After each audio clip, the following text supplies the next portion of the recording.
자 그리고 이거 좀 걱정하시는 분들이 많아서 이 주제는 간단하고 짧고 굵게 법조인 박주민 의원님께 물어보는 게 맞는 것 같아요. 이거 사실 대법 전원 합의체로 조희대 대법원장이 회부시킨 거 그리고 또 이례적인 속도로 빠르게 지금 이 심리가 벌써 진행된다라는 거. 그러니까 이거에 대해서 불안해하시는 분들이 굉장히 많고요. 그리고 민주당 의원분들 일각에서는 이게 이제 첫 번째 선거 개입이다 이런 주장하시는 분들도 있고 이거 위험하다 조희대 믿을 수 없다 그리고 실제 12명이 판단한다고 하더라도 이거 6월 3일 전에 나올 수도 있다 뭐 이런 가능성들까지 상상의 영역까지 좀 제기되다 보니까 많은 분들이 불안해하십니다. 설명 좀 해주세요. 우선은 이례적인 건 맞습니다. 이례적이죠. 통상적으로는 사건이 이제 대법원에 올라가게 되면 소부에서 먼저 논의를 1차적으로 해요. 하다가 이게 전원합의체에서 논의될 필요가 있다고 판단된 다음에 전원합의체로 회부되는 절차를 밟습니다. 그러니까 가령 이재명 대표 그 과거 그 공직선거법 다른 사례에서도 9개월을 소부에서 떨었다가 전원합의체에서 1개월 만에 끝냈더라고요. 모든 사건이 그렇게 가죠. 근데 이게 그렇지 않고 사실은 소부에 배당된 뒤 1시간 만에 전원합의체로 회부됐고 그 회부도 소부에서 주도한 게 아니라 대법원장이 주도한 거예요. 그러니까 굉장히 이례적인 건 맞습니다. 그래서 예의주시해야 되고 이게 이제 법원의 선거 개입일 수도 있기 때문에 저희들이 강력한 메시지를 냈죠. 그렇게 하면 안 된다. 손 떼라. 일단 그렇게 얘기를 한 겁니다. 그럼 두 번째 그러면 실질적으로 그러면 파기 자판이라고 하는 것을 할 수 있느냐? 그러니까 즉 2심에 대한 결론을 깨고 스스로 판결을 내려서 유죄 판결을 내리면서 빨리 조기의 절차를 마무리할 수 있느냐? 실질적으로 그렇지는 않죠. 그 부분은 조금 안심하셔도 되는 겁니다. 그러니까 왜냐하면은 완전 무죄였던 것을 유죄로 바꾸려면 형량을 정해야 돼요. 근데 보통 이 형량을 법률심인 대법원에 정할 수 없기 때문에 다시 보통은 내려보냅니다. 그러니까 무죄를 유죄로 바꾸면서 파기자판한 케이스가 단 한 건도 지금까지 없다는 거예요. 그래서 만약에 속도를 낸다 하더라도 우리 대선 전에 결론이 나오기 전에 최종적인 어떤 법원의 판단이 나오기는 어렵다. 만약에 결론을 바꾸려고 하더라도 그런 부분은 조금 마음 놓으셔도 될 것 같다는 생각은 있어요. 그러니까 결론적으로 걱정하지 말라는 말씀이시잖아요. 그러니까 막 최악의 시나리오가 벌어지기는 어렵다. 이렇게 말씀드리겠습니다. 그러니까 지금 현재는 최상의 시나리오부터 최악의 시나리오까지 다 있는데 특히 이제 최악의 시나리오 거기까지는 대선 전에 나오기는 어렵다. 이렇게 봐야죠. 아니면 반대로 이제 이렇게 해석하신 분들도 있더라고요. 오히려 더 이 문제는 이미 항소심 판결이 너무 1심의 여러 법리적인 허점들을 완벽하게 다 반론을 해냈고 무죄로 해냈기 때문에 이건 뭐 더 볼 것 없이 빨리 판단을 해서 오히려 이재명 후보에 대한 사법 리스크가 있다면 그걸 줄여주는 방향으로 그냥 대법에서 확정을 해준다 이제 이런 얘기도 있던데. 그러니까 최상의 시나리오는 지금 말씀하셨던 대로 그거고요. 그 다음 최상의 시나리오는 그 정도 속도까지 낼 수 없으니 재판을 중지하는 결정을 전원합의체에서 하는 게 오히려 좀 타당하죠. 이왕이면. 그러니까 두 번째 시나리오는 그 정도고. 아니면은 뭐 어떻게든 뭐 결론을 내려다가 그냥 못 내고 재판 중지만 얘기하는 뭐 그 정도? 근데 이거는 무슨 얘기냐면 다른 사건들도 있어요. 우리 대표가. 근데 일률적으로 기준을 세워줘야 돼요. 대선에서 당선이 되면 정지한다 간다. 그러려면 전원합의체 정도에서 판결 내려줄 필요는 있겠죠. 저는 그 결정을 헌재 뺏기기 싫어할 거라고 생각해요. 이거를 중지할 것이냐 계속 갈 것이냐는 결정을 자기네들 선에서 결론을 내고 싶어 한다. 왜냐면 두 기관이 경쟁하는 관계니까. 맞아요. 대법원이 헌재를 자기보다 한 단계 아래로 보고 있다면서요. 판사들한테 가서 뭐 되고 싶어요 물어보면은 저 헌재 재판관 될래요라고 말하는 사람은 없고 저 대법원장 될래요 말하는 사람만 있다는 거예요. 그러니까 그 자부심에 아니면 저는 그냥 이재명 대표의 어떤 그런 것 깨끗하게 털어주고 우리는 정치에서 손 떼겠다. 이 사건은 우리가 봐도 말이 안 되네. 공소 기각할 확률도 있다. 다만 걱정하시는 마음은 이해합니다만 거의 12명입니다. 그중에 진보 성향 띄고 계신 분이 6분이나 계시고요. 그러면 사실 그 이제 지기현 같은 경우에는 자기 혼자 말도 안 되는 논리를 개발해놨고 사고를 쳤는데, 그렇죠. 근데 여러 명일 경우는 이게 쉽지 않아요. 12명인데 심지어. 그러니까 이렇게 4명인데 제가 완전 또라이 같은 소리 하면 3명 다 저 모른 척 하실 거잖아요. 네. 고발당할 위험이 그건 위험다가 누구죠? 그렇지. 바로 이렇게 나올 거 아닙니까? 네. 12명이 12명. 그것도 대법원이라는 어떤 프라이드에 가득 차 있는 사람들 12명인데 여기서 12명이 단체로 미쳐갖고 이상한 짓을 한다?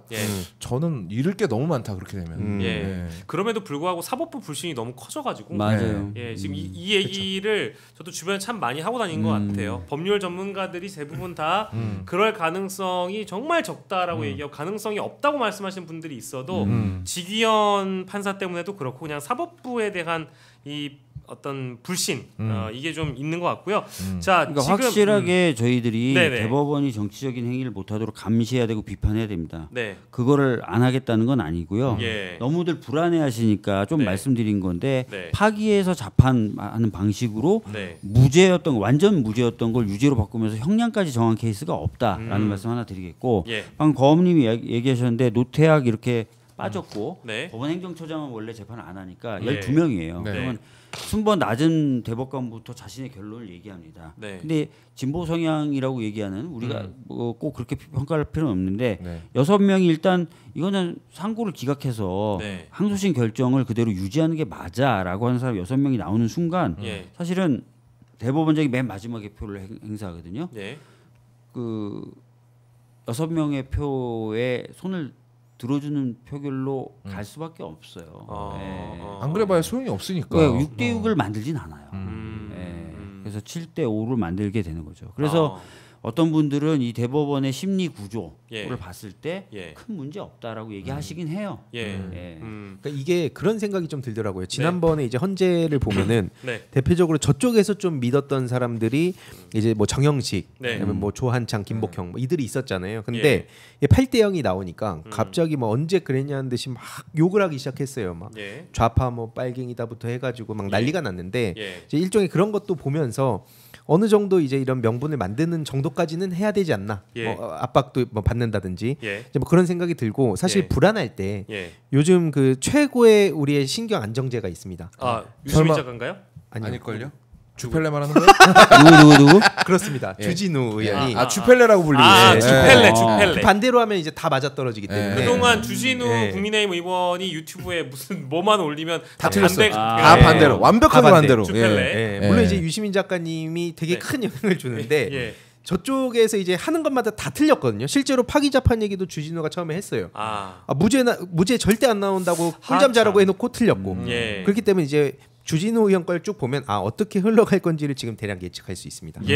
주펠레. 근데 또 이게 영상 알려드리면은 그 조회수 올라갈 것 같아요. 썸네일만 보시면 돼. 썸네일 다 써놨어요. 썸네일만 지나가시 봐도 돼요. 훑어보시길 바랍니다. 뭐 조금 뭐 아는 분들 이런 얘기 하세요. 노태학이라는 분이 이제 자기가 선거관리위원장이라고 해서 빠졌잖아요. 노태학이라는 분이 사실은 되게 좀 저희가 보기에 보수적인 분이에요. 그분이 좀 빠진 것도 다른 긍정적인 시나리오 좀 볼 수 있고, 그다음에 주심을 맡은 분이 박영재라는 분인데 그분이 무리하는 분이 아니에요. 지기현 같은 분이 아니에요. 사람이 아니에요. 그래서 그런 것도 좀 오히려 안심할 수 있는 포인트다. 이렇게 지적해 주는 사람들도 있어요. 혹시 대법원장들 중에 그 룸에서 술 마시는 거 좋아하시는 분 계십니까? 있겠죠. 있죠. 아니 뭐 지기현 재판관이 그걸 그렇게 좋아하신다는 얘기가 어디서 들리더라고요. 유명한 얘기 있어요.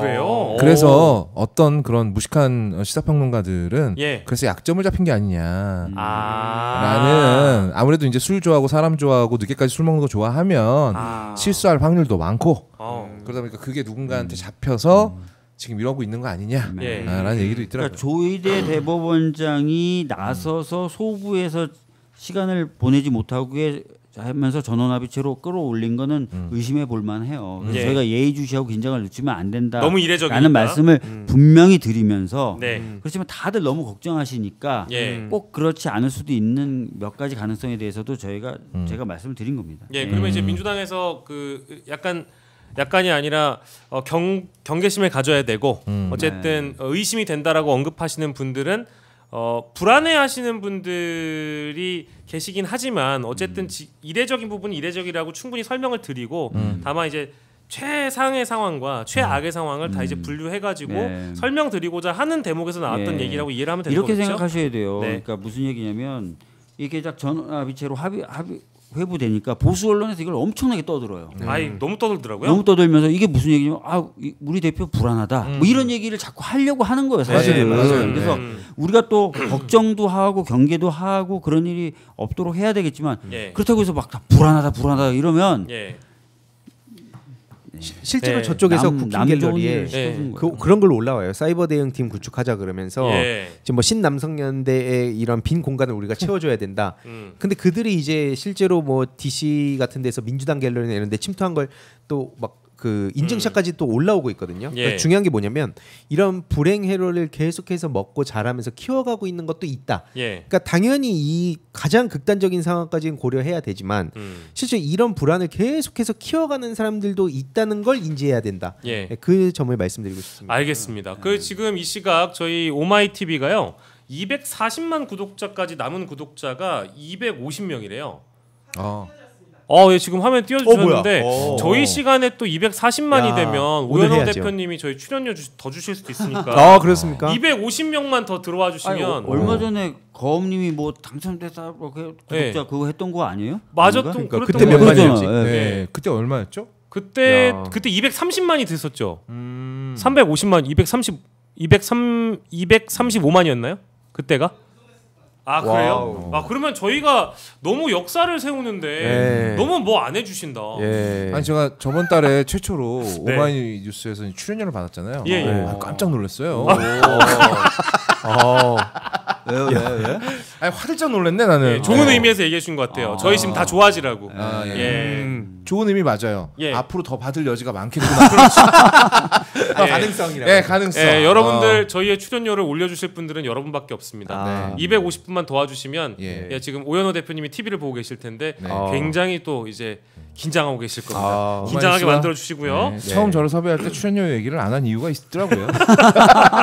너무 놀라실까봐. 놀라실까봐. 나와 닮은님 8 구독한다 해주셨고요. 감사합니다. 저희 몇 가지 재밌는 얘기만 마지막으로 하고 마무리할 겁니다. 그 사이에 250분 꼭 와주시면 감사드리겠고. 자, 근데 이게요 명태균 게이트보다 전성배 게이트, 건진법사가 아니라 이제 건진 게이트라고 나는 저희 이거 봐야 될 것 같은데, 와 이거 이제 우리가 흔히 이야기하는 이제 게이트라고 부르려면 증거가 어마어마한 증거들이 나와야 되는데 이제 뭐 관봉권이라고 하나요? 관봉? 이제 이게 관봉? 특활비 관련해서 한번 과거에 이명박 정부 때 특활비 관련해서 문제됐을 때 요 돈뭉치가 발견돼서 이런 건 대부분 국정원 특활비나 대통령실 청와대 특활비나 이런 경우에 이렇게 어마어마한 뭉칫돈이 나온다고들 하는데 한국은행에서 VIP에나 이런 돈을 이런 채로 넘겨준다고는 합니다. 근데 어떤 게 나온 거냐? 통일교가 건진법사를 통해서 김건희에게 전달했다는 6천만 원 다이아 목걸이, 이건 어제 JTBC 관련된 보도였고 반 클리프 앤 아펠 맞아요. 이라는 브랜드. 근데 전성배 씨 자택에서 검찰이 압수했던 뭉칫돈이 관봉권이라는 이제 요게 이제 뭉칫돈인데 무려 1억 6,500만 원이에요. 이거는 일반인이 그 정도 뭉칫돈을 현금으로 관봉에 있는 돈을 어떻게 갖고 있죠? 이게 이건 진짜 놀랍습니다. 이제 사진으로도 여러분들이 온라인에서 만나보실 수 있는데 5만 원권 3,300장입니다. 5만 원권 3,300장. 저 띠 보세요. 둘러져 있는 거. 여기 보니까 저 한국은행이라고 돼 있고 2022년 5월 13일이라고 적혀져 있습니다. 그러니까 저거는 한국은행에서 발권부에서 찍어내서 한 번도 사용 안 된 준 거예요. 그러니까 이제 이게 보통 은행으로 들어가는데. 그렇죠. 그러니까 윤석열 임기 시작한 이후에 저게 이제 건너갔을 가능성이 높다 보니까 이게 이제 결국 특활비 아니겠느냐 이런 의심이 되는 거죠. 이건 어떻게 봐야 될까요? 이거는 추적이 가능합니다. 추적이 가능해요? 거기 넘버가 나와 있으면 그걸 따라가면 되는 거예요? 그러면 그 기관이 나와요? 이거는 추적이 될 거예요. 와, 야 근데 이 정도면은 명태균 게이트는 저리 가라 아니에요? 그렇죠. 네. 그때 근데 기억 나시는지 모르겠어요. 그 윤석열 정부에서 대통령실에서 한번 주의 경고가 나왔어요. 네. 그 건진과 관련돼서 기업들에게 엄청나게 돈을 뜯어내고 있는데 뭐 어쩌고저쩌고 이렇게 한번 나온 적이 있었거든요. 예. 그 정도로 이제 이 사람이 심하게 해먹고 있었던 거죠. 그리고 그러면서 아마 대통령실 팔고 막 이랬을 것 같은데 실질적으로 보니까 정치인들하고도 어마어마하게 통하고 한 거 봐서는 규모가 굉장히 큰 것 같네요. 저희 그 자료 사진 한 번만 더 보여주시겠어요? 그거는 좀 팩트 체크는 저희가 해드리고 가야 될 것 같아서 저 돈은 2012년 4월 4일에 오마이뉴스를 통해 공개된 5천만 원 동문치 사진인데 당시에는 저게 이명박 정부 시절에 장진수 전 국무총리실 주무관이 민간인 불법 사찰 사건 폭로하면서 제가 봤던 자료 사진이 저거였던 것 같아요.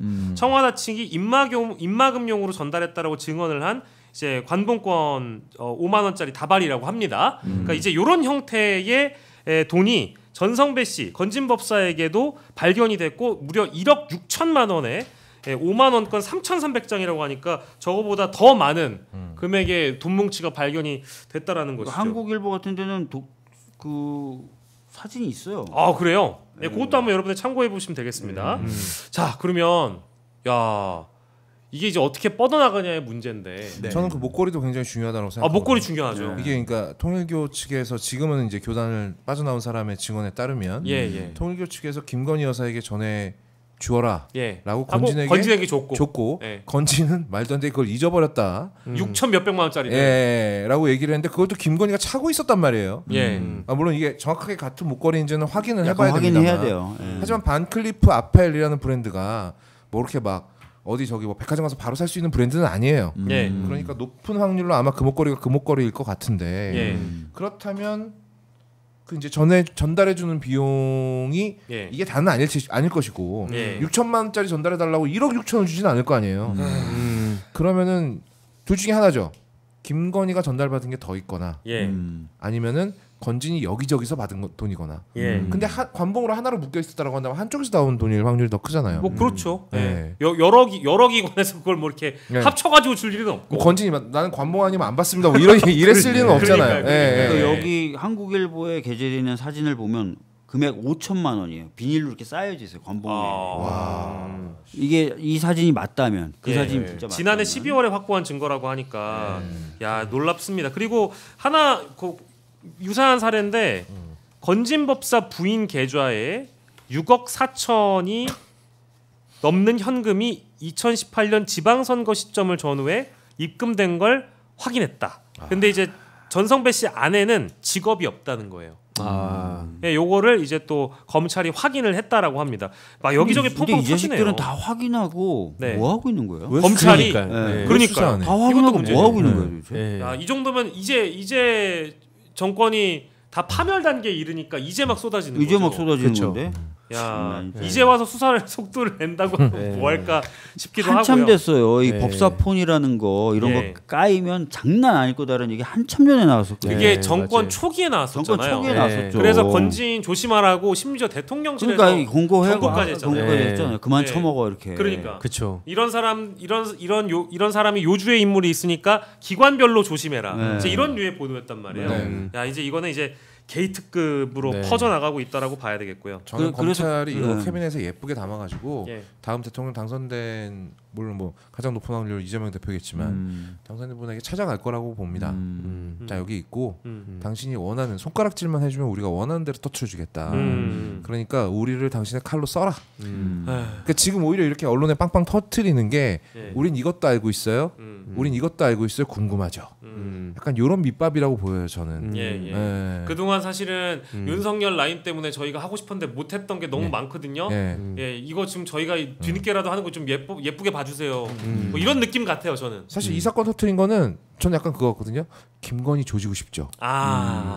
그것도 있겠다. 우리 있는데. 그것도 있겠다. 이거 그렇죠? 같아요 저는. 결국에 이제 뿌리는 중간에서 뭐 인사청탁이든 공천 거래든 뭐든지 일단 중간에서 건진 법사라는 사람이 어마어마한 대가에 금액을 받고 누군가를 소개해 주는데 굉장히 고위 관계자들 혹은 뭐 심지어 통일교의 2인자는 윤석열을 독대했다라고 주장까지 하고 다니거든요. 그렇죠. 그런 사이에 목걸이 그 얘기가 등장하고 그러니까 확실히 지금 새해 나오기 시작한 걸 봐서는 윤석열, 김건희는 정리하려고 하는 것 같고요. 아우러 소위 말하는 찐윤들도 다 사정권 안에 들어간 것 같아요. 그래서 뭐 말씀하신 대로 본인들의 어떤 존재 가치를 증명하려는 걸 수도 있고 또는 누구하고 손을 잡고 당권을 장악하려는 그 사람에게 힘이 될 수도 있는 거죠. 사실 크게 이제 검찰이 저렇게 발악해도 의미 없는 게 일단 그 칼을 안 받을 거고요. 27일에 지금 보니까 김건희 뭐 내란 특검 이제 제일 강력하게 지금 또 간다고 하니까 저건 의미 없다. 참고로 저는 이제 좀 이거 파봐야 된다 보는 게 오늘 오전에 이제 나왔던 얘긴데 그 내란 당일날 그 오전에 국무회의에서 그 국정원 쪽으로 한 1,200억 원 정도의 그 예비비 배정 이슈가 있었거든요. 근데 이게 겉으로는 맨날 저들이 하듯이 사이버 안보 명분으로 앞세웠지만 실질적으로 이명박 때도 그렇고 그걸 명분으로 세우면서 뒤에서는 막 여론 공작, 댓글 공작 이런 거 했던 거 아닙니까? 그리고 이제 온라인 오프라인의 외곽 조직까지도 이제 돈을 세탁해가지고 넘기면서 이걸 그 동력으로 삼았었는데 그런 거 이제 연결된 게 없는지 이것도 반드시 찾아야 된다.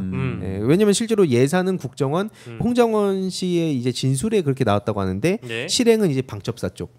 이 얘기도 지금 연결이 되기 때문에 이거는 반드시 찾아야 된다. 전 이게 결국엔 계속 말씀드리지만 정보 주권을 이제 침탈하는 거거든요. 그러니까 적국을 향해서 해야 될 심리전, 인지전 이런 전쟁의 기술을 자국민 대상으로 했던 건 정말 미친 짓입니다. 근데 이게 왜 이렇게까지 공론화가 안 되는가 저는 너무 답답하고 일종에서 사이버 내란으로 규정을 하고 물론 이제 바로 내란의 사이버 내란으로 딱 연결짓기는 어렵지만 그 부족한 부분 지금 현재 그 법상으로도 미비한 부분이 있는데 이건 앞으로 보완을 해야 되고 특히 내란 특별법으로 막 만들어 갖고 이제 막 저들을 확실하게 이제 청산을 할 때 사이버 내란 개념도 같이 포함해야 된다.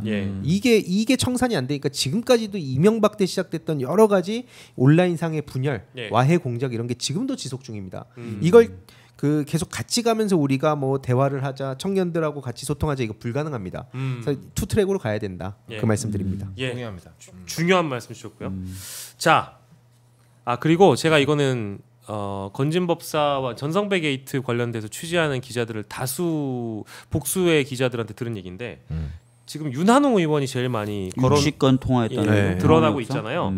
이거는 시작에 불과하다라는 말이고요. 그리고 당시 윤석열 캠프에서 네트워크 본부라는 거 아마 기억나실 거예요. 네트워크 본부에 연루됐던 지금 현직 의원인 분들이 아마도 떨고 있을 거다. 이제 이런 발언들을 많이 하고, 근데 공교롭게도 그때 이제 거론됐던 사람들이 네트워크 본부를 이제 수장으로 맡고 있었던 사람들이 뭐 권성동, 뭐 권영세 이런 분들의 얘기를 많이 하더라고요. 거기까지만 일단 얘기하겠습니다. 그러니까 사실은 건진법사라고 하는 사람들에 대해서 제가 이제 법사일 때 여러 가지 의혹들을 추적해 보면 세무 국세청 전직 국세청 간부들이나 이렇게 해가지고 굉장히 많은 걸 해먹은 거 아니냐. 세금 깎아준다는 로비를 하면서 그런 의혹들이 있었거든요. 그거 아마 관련돼서 기업들도 아마 어마어마하게 떨고 있을 거예요. 대기업들. 그러네요. 그럴 수 있겠네요. 같이 연루되네요. 솔직히 제가 건진이라고 해도요. 뭐 제 주변 사람들은 제가 권력이 있는 자리에 못 올라가서 정말 다행이라고들 이야기를 합니다만 솔직히 제가 건진이라고 하면 어차피 윤석열 정부는 대기업들 저 감세해 줄 거잖아요. 그럼 그 전에 한 바퀴 돌겠어요. 야 너도 감세해 줄까? 어떻게 감세 좀 받고 싶어? 와봐봐. 나는 저 관봉 아니면 안 받아. 아니 뭐 얼마든지 가능한 시나리오 아닙니까? 야 근데 진짜 영화 뭐 세무조사 당해보고 싶어. 이거는 제가 오늘하고 어제 보도 보고 건진법사 게이트는 진짜 영화 같은 일 같아서. 그렇죠. 이제 뭐 이미 윤석열 정부에서 벌어진 여러 가지 이제 게이트급 일들은 영화 그 이상이기 때문에 어디까지 뻗어나갈지 굉장히 놀랍고요. 자 그리고 이거 아주 짧게 쓰겠습니다. 민주당에서 그런 얘기 많이 혹시 하시는지 모르겠는데 이재명 대표가 조갑제, 정규제 이런 분들 만나니까 중도 외연 확장을 위한 뭐 저기 멀리 과거 이재명 대표를 비판했던 인사들 중에서도 이재명 캠프에 참여할 사람 혹은 나중에 이제 이재명 정부가 탄생했을 때 얼마든지 기용할 사람에 대한 물색을 하고 있다. 이제 이런 얘기들은 심심찮게 들리고요. 뭐 저희가 뭐 폭로할 건 아니지만 이미 뭐 민주당의 내부 취재를 많이 이제 거듭한 분들이 벌써 A라는 사람의 이름도 언급하고 B라는 사람의 이름도 장관으로? 언급하고 뭐 자리는 얘기를 안 해요. 예. 근데 누가 올 거다 뭐 이런 얘기를 많이 하는데 혹시 김상욱 의원 있잖아요. 아 국힘 지금? 국힘에? 네. 김상욱 의원에 대해서 이제 기사 나온 걸 보니까 대통령 탄핵을 찬성한 이후에도 국민의힘에서 상당히 이제 거의 배척을 많이 받았고 이재명 전 대표에 대해서 이런 얘기를 했네요. 꽤 똑똑한 대통령이 탄생할 것 같다. 이런 언급을 김상욱 의원이 했는데 김상욱 영입과 관련돼서 얘기 들어보신 적 있습니까? 아니 김상욱 의원 영입에 대해서 얘기 들어본 적은 없는데. 네. 김상욱 의원이 사실은 너무 많이 힘들어하는 건 사실이에요. 예. 그러니까 그 시당위원장 자리도 뺏겼죠. 네. 지역위원장 자리도 놨죠. 네. 농해수위로 보내줬죠. 네. 그 다음에 지금도 계속 탈당해라라고 네. 괴롭히고 있고 네. 심지어 지역에서는 그 아이들 자녀를 대상으로 한 무슨 테러 위협 이런 전화까지 지역 사무실로 막 간다는 거예요. 그건 예, 그렇기 때문에. 뭐 제가 만약에 김상욱 의원이라면 뭐 여러 가지 고민도 할 수 있을 것 같아요. 네. 그만두고 나와야지 뭐 이런 생각도 할 수는 있을 것 같아요. 혹시 당내에서 영입 인사로 분류되는 사람들 중에 들어보신 인물들도 많이 있습니까? 거론되는 인물들이 좀 있나요? 잘 모르겠는데 왜 그런 표정으로 얘기하세요? 박영식님 영입되십니까? 아니요.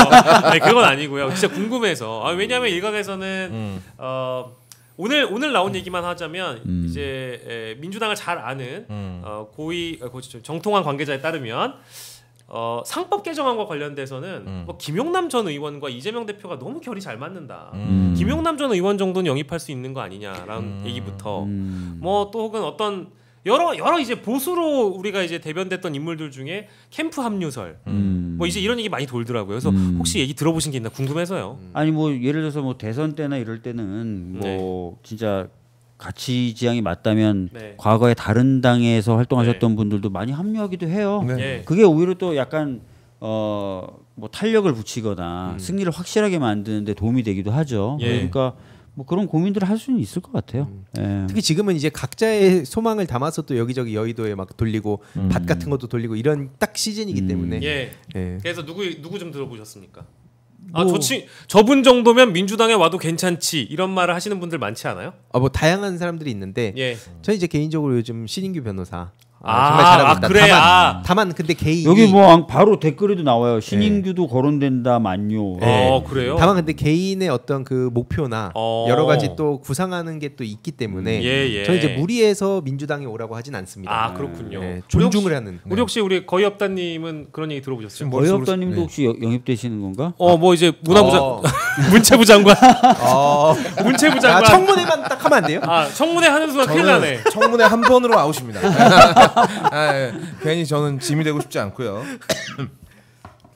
전 5명 정도 들어봤는데. 5명이나요? 이거는 의원님으로 나온 얘기가 아니라 이제 원래 이런 얘기들은 길거리 논팽이들이 더 많이 들어요. 거어피셜. 5명 정도 들었는데 뭐 이름은 밝히지 않겠습니다만. 저는 그런 입장입니다. 일단 우리한테 쓸모가 있으면 가져다 쓴다. 쓰는 게 맞지. 그리고 그 다음에 버리든 아니면 쓸모가 있어서 써봤는데 계속 쓸모가 생기네. 그럼 같이 갈 수도 있는 것이고. 그리고 이재명 대표 제가 알기로 저는 아직 뭐 이재명 대표하고 뭐 직접 얘기를 해보나 이런 적은 없는데 얘기를 해본 사람들하고는 얘기를 많이 해봤어요. 한 달이 건넌 겁니다. 이 자리에 앉으셨었어요. 혼자랑 얘기를 할 수는 없으니까 내가. 내가 듣기로는 철저한 실용주의자다. 그래서 아마 정규재 씨하고 인터뷰한 내용 중에서도 맞아요. 그런 측면을 드러낸 걸 이제 오독하신 것 같은데 그렇다고 해서 명분을 잃어버리면 그건 이미 실용주의자가 아니죠. 그러니까 다들 오해를 하고 있는 게 이준석은 실용주의자가 아니거든요. 이준석은 오히려 명분에 집착하거나 이념에 집착하는 편이고 진짜 실용주의자는 내가 평판을 잃을 짓을 안 합니다. 그게 실용적이기 때문에 저는 이재명 대표의 실용적인 면을 믿어요. 그래서 그 지난번에 방송 그 같이 그 오창석 평론가랑 그 임경빈 평론가랑 같이 했을 때도 그 말씀하셨어요. 그러니까 가깝다고 쓰지 않겠다 절대로. 그러니까 이 어떤 실력이 있고 중에 이런 그 증명을 한 분들 그런 분들을 같이 하겠다고 말씀하셨기 때문에 그런 건 믿고 보셔도 될 것 같습니다. 알겠습니다. 얘기하다 보니까 조금 시간을 더 썼네요. 혹시 저희 240 20명 저희의 책무를 다하지 못했습니다. 여러분들 끝까지 도와주지 않아서 서운하고요. 예, 내일 240만 되겠습니다. 네. 예. 미래의 뉴 미디어 비서관 우리 거의 없다님 함께 해주셨고 우리 황희두 이사님 그리고 더불어민주당 박주민 의원님과 함께 했습니다. 끝까지 시청해주신 여러분 대단히 감사드리고 세 분 너무너무 고생 많으셨습니다. 고맙습니다. 감사합니다.